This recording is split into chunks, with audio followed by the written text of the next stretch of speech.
শুধু মাইকের সামনে সুন্দর আখলাক, এটা কিন্তু আখলাকের বহির্প্রকাশ না। যেমন তার শাশুড়ির একটা বক্তব্যে তার শাশুড়ি বলেছে যে সে নামাজের ক্ষেত্রে একেবারে বেখবর। আল্লাহর কসম সে নামাজ পড়ে না। আমি অবাক হয়ে যাই, মাগরিবের রক্ত সে দিয়ে টান টান হয়ে ঘুমাইতেছে, কি ব্যাপার। তারপরে সেই এশা রক্ত ওইটা তিন রক্ত 4 রক্ত করবো, কোনদিন আবার ফজরের রক্ত ওইটা 3 রক্ত 4 রক্ত করবো। সারা দিন কুমিরের মতো ঘুমাইবো, সারা রাত্রি মোবাইল নিয়ে বসে থাকবো, আর আমার মেয়ের সাথে খেউ খেউ করবো, অমুকরে ভালোবাসি, তমুকরে ভালোবাসি, তুমি একটু আমাকে বিয়ে করায় দাও, তুমি আমাকে একটু বিয়ে করায় দাও। বুঝছেন, তার অনেক নারী লিপসু, তার চোখের হেফাজত নাই। সে অনেক, আমি বইলে শেষ করতে পারবো না। আমি অনেক অনেক অপেক্ষা করছিলাম যে দেখি আলেমদের সমাজে থাইকা যদি তার ইসলাহ হয়, কিন্তু সে অহংকারী, যে নিজের দোষ নিজে জানে যে এটা আমি দোষ করছি, এটা আমি অন্যায় করছি, কিংবা এটা আমার গুনাহ হয়েছে, সে তওবা করে ফিরে আসে। কিন্তু সে যা করে সে মনে করে এটাই ঠিক। সে তো আলেম না, ভালোভাবে কথা বলতে পারে এইটুকুই সে চালান বানায় নিছে, কিন্তু সে আলেম না। সে জানে না যে নামাজ না পড়লে কি হয়, নামাজ আমার মন গড়া মত চললে কি হয়, আমার মনের স্বাধীনতা ভাবে চললে কি হয়। তার স্ত্রী বলেছে যেটুকুন উনি লাইভে বলেছে এটা 100 ভাগের ভিতরে 10 ভাগ, আরো 90 ভাগ প্রকাশ করে নাই কি পরিমাণ নির্যাতন করা হয়েছে। কামাল উদ্দিন জাফরি হাফিজাহুল্লাহ উনি মাহফিলে ছিল, গভীর রাত করে মাহফিলে গিয়েছে। আমি নিজে মাহফিলে ছিলাম, 3 জায়গায় তার সাথে মাহফিল নিয়েছি, তাকে পাইনি। গভীর রাতে মাহফিলে গিয়েছে, কারণ পুরো টাকা না দিলে সে মাহফিলে যাবে না। অসংখ্য মাহফিলে এই জাতীয় ঘটনা ঘটেছে। যদি আজকে এই বিষয়ে আমি কথা না বলি, আপনি কথা না বলেন, অনেকে মনে করবেন যে একজন আলেম, তার ব্যাপারে কথা যদি বলি তাহলে আলেম সমাজের উপরে কথা আসবে। কাপাসিয়াতে আমি সেখানে 5 বার মাহফিলে গিয়েছি। সে এলাকার মানুষ আমাকে বলেছে যে ইচ্ছে মতো এসে, সময় গময় নাই, এসে জুমার নামাজ পড়াতো। পুরো জাতির কাছে একটা প্রশ্ন হয়ে দাঁড়িয়েছে, আমরা যাদের কথা শুনে নিজেদের মধ্যে আমরা পরিবর্তন আনি, এমন ব্যক্তিবর্গের পদস্খলনে অনেক সময় আমরা জাতিগতভাবে প্রশ্নবিদ্ধ হই যে তাহলে আমরা শুনবো কার কাছ থেকে। আমরা দেখেছি যে আবু তহা আদনানকে নিয়ে যে বিষয়গুলো নিয়ে বারবার প্রশ্ন আসছে, এবং কথাটা বলা আমি দায়িত্ব বলে মনে করছি। জনাব আবু তহা আদনান বাংলাদেশের সুপরিচিত দিন প্রচারকদের মধ্যে তিনি একজন, যারা দিনের কথা বলেন তাদের মধ্যে একজন, দাঈ ইলাল্লাহ। যদিও তিনি মাদ্রাসায় পড়েছেন, মাদ্রাসায় পড়ুয়া, কোনো আলেম নন।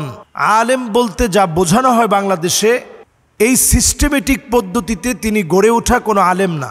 জেনারেল থেকে আসা, হঠাৎ করে ঘুম হয়ে যাওয়া, এবং চমকপ্রদ আখিরুজ্জামান, শেষ জামানার গল্প, যা নবীজি সাল্লাল্লাহু আলাইহি সাল্লাম বলেছেন, যে কথাগুলো আমরাও আমাদের অসংখ্য আলোচনায় আখিরুজ্জামান নিয়ে কথা বলি, এই কথাগুলোকে তিনি অত্যন্ত সুন্দর উপস্থাপনায় জাতির সামনে পেশ করেছে। জাতি ওনার কথাগুলো গ্রহণ করে নিয়ে অনেক যুবকের পরিবর্তন হয়েছে। পারিবারিক কেমন একটা স্ট্র্যাটেজি এখন দেখা দিয়েছে। ওনার স্ত্রী ওনার স্টেটমেন্টে যে বিষয়গুলো তুলে ধরেছে ফেসবুক যোগাযোগ মাধ্যমে, আমি আজকে এই বিষয়টা নিয়ে প্রশ্নের মুখে এজন্য কথা বলতে চাই, কারণ ওনার স্ত্রী মাওলানা কোরবান আলী রহমতুল্লাহ আলাইহির একজন মেয়ে। মাওলানা কোরবান আলী বাংলাদেশের অত্যন্ত প্রথিতযশা একজন আলেম ছিলেন, যার 36টা প্রতিষ্ঠান রয়েছে। এবং আমি কাপাসিয়াতে ওনাদের বাড়ির মাহফিলে 5 বার আমি গিয়েছি। আমি দেখেছি তার প্রত্যেকটা ভাই, জনাব আবু তহা আদনান সাহেবের স্ত্রীর প্রত্যেকটা ভাই অনেক ভালো ভালো আলেম, মাদ্রাসার খিদমতে আছেন, মসজিদের খতিব হিসাবে আছেন, সবাই ইলমের সাথে লেগে আছে। এমন একটা পরিবার থেকে বিলং করা একটা মেয়ে, যার আগে একটা ডিভোর্স ছিল, সংসার বিচ্ছেদ হওয়ার পরে তার সঙ্গে বিবাহ হয়। এরকম একটা মেয়েকে যদি আপনি আশ্রয় দেন, নবীজির হাদিস অনুযায়ী আস-সাঈ আলাল আরমালাতি ওয়াল মিসকিন কাল মুজাহিদি ফি সাবিলিল্লাহ, এটি আল্লাহর রাস্তায় জিহাদ করার সমান সওয়াব, যে আপনি এমন একজন অসহায়কে জায়গা দিবেন যে বিধবা, যার আগে বিবাহ ছিল। তো এটা জেনে বুঝে আপনি একটা আলেম ফ্যামিলিতে বিয়ে করলেন। বিয়ে পরবর্তী সময়ে এক পাক্ষিক কথা শুনে বিচার বিশ্লেষণ অনেক সময় করা যায় না, সঠিক সিদ্ধান্ত দেওয়া যায় না।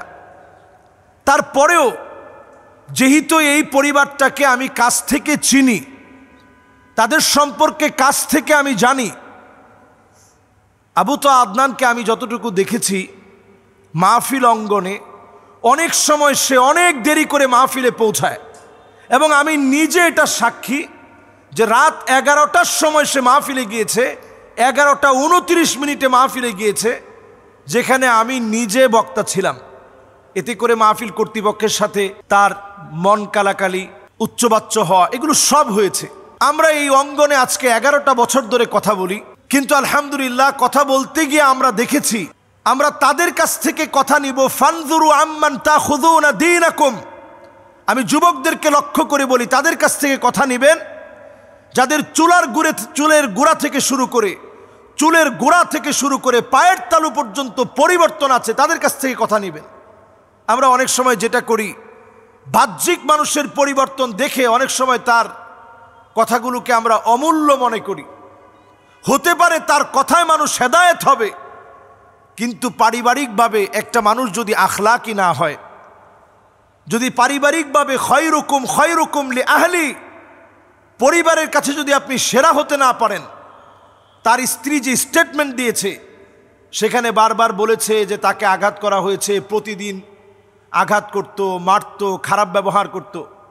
তার স্ত্রীর ক্ষেত্রে আমি এতটুকুন বলবো যে তিনি এসে যেভাবে লাইভে কথা বলেছেন, প্রথমে যেভাবে লাইভে এসে বলেছেন, হয় তাকে আমার কাছে ফিরিয়ে দেন, না হলে আমাকে তার কাছে নিয়ে যান। এই বিষয়টাই বাংলাদেশের জন্য একটা আশ্চর্যজনক বিষয় ছিল। এমন কথা স্বাভাবিকভাবে কোনো আলেমের স্ত্রী এতটা সাহস নিয়ে বলতে পারে নাই। তো আমি নিজের চোখে দেখেছি আবু তোহা আদনান সাহেব এই স্ত্রীর প্রশংসা অনেক মাহফিলে করছেন, যেটা খোলামেলা এরকম প্রশংসা সচরাচর আলেমরা করতে এটা গায়রত মনে করে, আত্মমর্যাদায় লাগে, এরকম মনে করে নিজের স্ত্রীর কথা, ঘরের কথা তেমন আলোচনায় আনে না। কিন্তু আবু তোহা আদনান সাহেব তিনি বলছেন, আল্লাহ আমার স্ত্রীকে হায়াত দারাজ করুক, সে যে এভাবে বলছে যে সে আমার মতো একেবারে সাধারণ, আমি যেভাবে সাধারণ আমার স্বামীও সাধারণ, এই শক্ত কথাগুলোর কারণে বাংলাদেশের ভিতরে ফেস দ্য পিপলকে ঘিরে এই লাইভের পরে একটা আলোড়ন সৃষ্টি হয়েছিল, এবং তাকে গুম করার পরেও ছেড়ে দিতে বাধ্য হয়েছে। তো এখানে কিন্তু এই নারীর অনেক অবদান ছিল। 5টা বছর যে নারী সহ্য করে ডিভোর্সের পরে স্বাভাবিক যে নারীরা বাংলাদেশে ঘর সংসার আবার নতুন করে সাজায়, তারা চেষ্টা করে যে সবর করতে হবে, তারপরেও যেন এই সংসারটা ভেঙে না যায়। সব সবর করার পরেও মুফতি আব্দুল মালেক হাফিজাহুল্লাহ তিনি পর্যন্ত বলছেন যে ঠিক আছে, তোমরা অন্তত কাদা ছোড়াছুড়িটা বন্ধ রাখো। তো আমরা এখন যেটা দেখছি ফেসবুকে প্রতিনিয়ত, হয়তো কখনো নারীকে গালিগালাজ করা হচ্ছে, কখনো আবু তোহা আদনানের বিভিন্ন বিষয় নিয়ে কথা বলা হচ্ছে। পরিষ্কার এক্ষেত্রে একটা কথা বলবো, জেনারেল শিক্ষিত কোনো ব্যক্তির কোনো কর্মকাণ্ডের কারণে পুরো আলেম সমাজকে আপনারা প্রশ্নবিদ্ধ করবেন না, অথবা একজন আবু তোহা আদনানের জন্য পুরো আলেম সমাজকে আপনারা প্রশ্নবিদ্ধ করবেন না। একটা ব্যক্তির ত্রুটি থাকতে পারে, দোষ থাকতে পারে। আমি বলবো যে খুবই গুরুত্বপূর্ণভাবে ইনভেস্টিগেশন হচ্ছে, কারণ এটা আলেমদের বিষয়, এটা অল্প হলেও খুঁচিয়ে খুঁচিয়ে বের করা হবে। ইনভেস্টিগেশন হচ্ছে, ইনভেস্টিগেশনে অনেক কিছু হয়তো আপনাদের চোখের সামনে চলে আসবে যেটা আপনারা বিশ্বাস করতে পারবেন না। যেমন তার শাশুড়ির একটা বক্তব্যে তার শাশুড়ি বলেছে যে সে নামাজের ক্ষেত্রে একেবারে বেখবর। এখন আল্লাহ আলাম, আল্লাহ ভালো জানেন যে কথা সত্যতা কতটুকু। তার স্ত্রী বলেছে যেটুকুন উনি লাইভে বলেছে এটা 100 ভাগের ভিতরে 10 ভাগ, আরো 90 ভাগ প্রকাশ করে নাই কি পরিমাণ নির্যাতন করা হয়েছে। তো এটা তো একটা আলেমের চরিত্র হতে পারে না। এবং স্ত্রীর ক্ষেত্রে আমি যেটা বলবো যে তার যে একটা আগের সংসার ছিল, সেই সংসারে তার যে একটা হক, সেখানে একটা ইনসাফ প্রতিষ্ঠা করা, আদালত প্রতিষ্ঠা করা, এটার ক্ষেত্রে যে ব্যত্যয় ঘটানো হয়েছে, তার চোখের পানি কিন্তু এই সংসারটা নষ্ট হওয়ার জন্য অন্যতম দায়ী। এরপরে এই বোনের পক্ষে যদি আপনি না বলেন, যাকে প্রতিনিয়ত মারা হয়েছে, যা রাসূলুল্লাহ সাল্লাল্লাহু আলাইহি সাল্লামের সিরাতের সম্পূর্ণ পরিপন্থী, আখলাকের সম্পূর্ণ পরিপন্থী, আখলাকের সম্পূর্ণ বিরোধী, এই বিষয়ে তো আমাদের সমাজকে সচেতন করা দরকার। যদি আজকে এই বিষয়ে আমি কথা না বলি, আপনি কথা না বলেন, অনেকে মনে করবেন যে একজন আলেম, তার ব্যাপারে কথা যদি বলি তাহলে আলেম সমাজের উপরে কথা আসবে। নতুন একটা ট্রেন্ডিং শুরু হয়েছে, একাধিক বিবাহ, একাধিক বিবাহ। আপনি একটু তাকায় দেখেন, যারা এই একাধিক বিবাহের প্রবর্তক হিসাবে বাংলাদেশে নতুন করে নিজেদেরকে অ্যাপ্রিসিয়েট করছে, নিজেদেরকে বাংলাদেশে প্রমোট করছে এবং প্রবর্তক বলে তারা মনে করছে, তাদের পারিবারিক অবস্থাটা এমন, তাদের অনেকেরই ঘরে কোনো সুখ নাই। আজকের এই কথাটা আমি এই জন্য এখানে বলছি, কারণ অসংখ্য মিডিয়ায় এখন শুধু এই প্রশ্ন আসছে যে এই ব্যাপারে আলেমরা কথা বলছে না কেন, আলেমদের এক্ষেত্রে করণীয় কি, আলেমদের চারিত্রিক এরকম সমস্যা যদি জাতির সামনে উঠে আসে, জাতি কার কাছ থেকে কথা নিবে? এজন্য পরিষ্কার কথা, ফানজুরু আম্মান তাখুযুনা দীনাকুম। আগে আপনি লক্ষ্য করবেন ওই লোকটার দিকে, চুলের গোড়া থেকে পায়ের তালু পর্যন্ত সুন্নতের অনুকরণ আছে কিনা। শুধু মাইকের সামনে সুন্দর আখলাক, এটা কিন্তু আখলাকের বহির্প্রকাশ না। নবীজি সাল্লাল্লাহু আলাইহি সাল্লাম বিখ্যাত সেই হাদিসের দিকে যদি আমরা রসুলের তাকাই, আসাফারতা মাহু, তুমি কি তার সাথে সফর করেছ? আতাআমালতা মাহু, তুমি কি তার সাথে লেনদেন করেছ? যদি সফর আর লেনদেন না করেন, আপনি কেমনে বুঝবেন লোকটা ভালো মানুষ? আমি যতটুকুন দেখেছি, একেবারে কাছ থেকে যেই তো ময়দানে কাজ করা হয়েছে, যতটুকুন আমি দেখেছি, প্রায় সময় কামাল উদ্দিন জাফরি হাফিজাহুল্লাহ উনি মাহফিলে ছিল, গভীর রাত করে মাহফিলে গিয়েছে।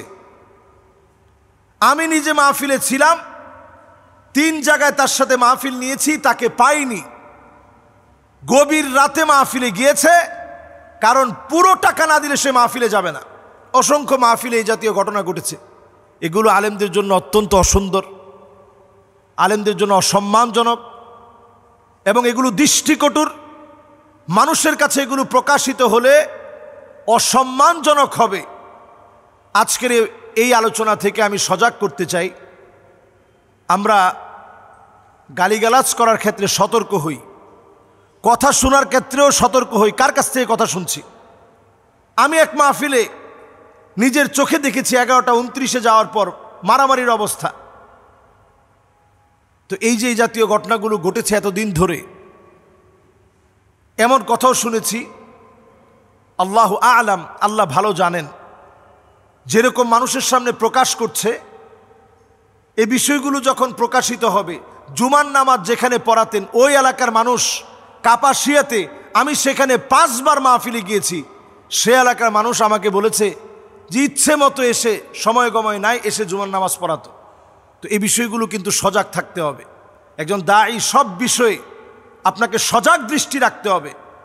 এবং এমন বিষয়গুলো যখন আমরা শুনি, আমরা ব্যথিত হই।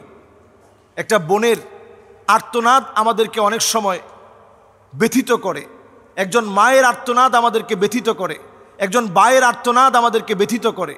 কাজেই এই বিষয়গুলো একেবারে ছোটোখাটো বিষয় না। ভুলে ভরা মানুষের জীবনে অনেক ভুল আছে। হুন্না লিবাসুল লাকুম ওয়া আনতুম লিবাসুল লাহুন্না, তারা আমাদের কাছে আমাদের পোশাকের মতো, এই পোশাক যেন ময়লা না হয়, এটা আগে থেকে আপনার সজাগ থাকা দরকার ছিল। আরেকটি বিষয় বলতে চাই, আমরা যারা ফেসবুক চালাই, আপনি যদি সৎ একনিষ্ঠ মুখলেস হন, আপনি আপনার ফেসবুকের অ্যাক্সেস আপনি আপনার স্ত্রীকে দিয়ে দিবেন। তার তো নতুন করে ফেসবুকের দরকার নেই, ফেসবুকে এত ফলোয়ারের দরকার তো আপনার স্ত্রীর নেই। আমাদের বাসায় যারা আছে, আমার ফেসবুক সবাই চালায়, আমার ট্যাব, আমার আইপ্যাড, আমার মোবাইল, সব জায়গায় একটা ফেসবুক লগ ইন করা। সবাই এটাতে যে কোনো মুহূর্তে অ্যাক্সেস করতে পারে, প্রবেশ করতে পারে, দেখতে পারে। এতে করে আমি নিজেও সন্দেহমুক্ত থাকলাম, বাসার সবাইও সন্দেহমুক্ত, একটু শান্তিতে থাকলো। এজন্য অন্তত আর আমরা এই বিষয় নিয়ে কাদা ছোড়াছুড়ি চাই না। যা হয়েছে সুন্দর একটা সমাধান হোক, এবং এই ক্ষেত্রের দায়ভার যেন আলেমদের কাঁধে না আসে। আল্লাহ যেন আমাদেরকে বোঝার তৌফিক দান করেন। আসসালামু আলাইকুম ওয়া রাহমাতুল্লাহি ওয়া বারাকাতুহু।